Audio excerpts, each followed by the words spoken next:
At the outset, I would like to apologize since I am not a TV anchor but a very ordinary viewer for dreaming this afternoon that the 93-year-old DMK Supremo Muthuvel Karunanidhi was contesting the 2019 Lok Sabha polls. All I can say in my defense is that even the dreams of non-partisan TV news viewers like me are now getting politicized. A TV anchor could, of course, be tempted to call it breaking news if he or she had such a dream. An ordinary viewer like me can only wonder whether such a dream is what comes of watching 24/7 news channels serving up elections on the plate round the clock. Speaking of elections on plates, the only time TV anchor cum peripatetic correspondent Rajdeep seems to be abstaining from food on the campaign trail is on counting day. The medium has, as Marshall McLuhan predicted in 1964, become the message. The 24/7 focus of today's global village seems to be on the news anchors, unlike the 1970s when Dilip Sardesai performed his duty a la Nelson by scoring runs for his country, including a double century on the first Test series won by India in the West Indies. But then, at least you get to hear the announcement of breaking news on some news channels. There are other channels where if there are 7 guests, you can hear 8 voices screaming simultaneously, including that of the bespectacled anchor Arnab. And then there are still other news channels where 2 of the simultaneously shrieking voices could be that of the Poonawalla performers, with Tehseen criticizing the BJP and his sibling Shahzad attacking the Congress while giving the anchor Navika a much-needed opportunity to recover her breath from always having to admonish those who speak over each other. During the 1977 Lok Sabha polls, a wise old, and young, thing told me that it made sense to have one family member campaigning for the Congress even while the other went from house to house to ask everyone to vote for the then newly formed Janata Party alliance.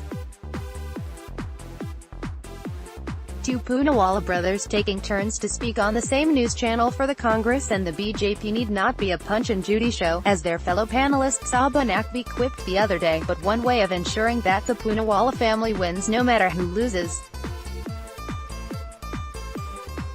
It is perhaps just as well that there are only 2 major national political parties in India at this point of time. Which is why I was rather struck by the cool and composed demeanor of the Congress spokesperson Priyanka Chaturvedi on the Karnataka elections counting day of May 15. She is the one of the best-behaved National Party spokespersons I have seen on the TV news channels. But then, there isn't much competition. Maybe her party colleagues could try to emulate her instead of trying to outshout the BJP. One also remembers the quiet-spoken Juhi Sinha, but she speaks for the Samajwadi Party, which is more of a regional force. Good behavior does make an impact on non-partisan TV news channel viewers.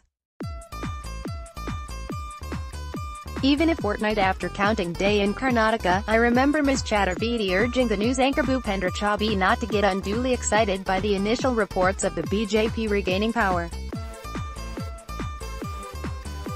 I remember her pointing out that, some 30 months earlier on counting day in Bihar, the BJP was the first to celebrate and the first to stop celebrating. Prophetic words from Priyanka Chaturvedi. And now for the postscript or PS, returning to my dream, I wonder what would happen if the DMK's Karunanidhi contested the 2019 Lok Sabha polls and won from his constituency.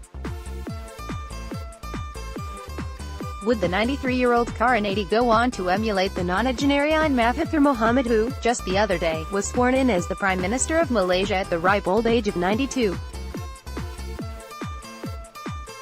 Mahathir is now the world's oldest PM ever, a record which can be broken by Karunanidhi.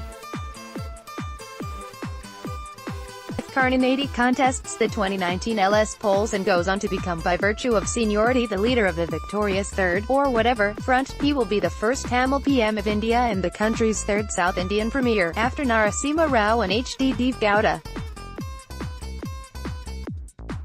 Agadam Parkalam, Tamil for "Let It Happen, We Will See," as the late Kumaraswamy Kamaraj, another very quiet leader, would say.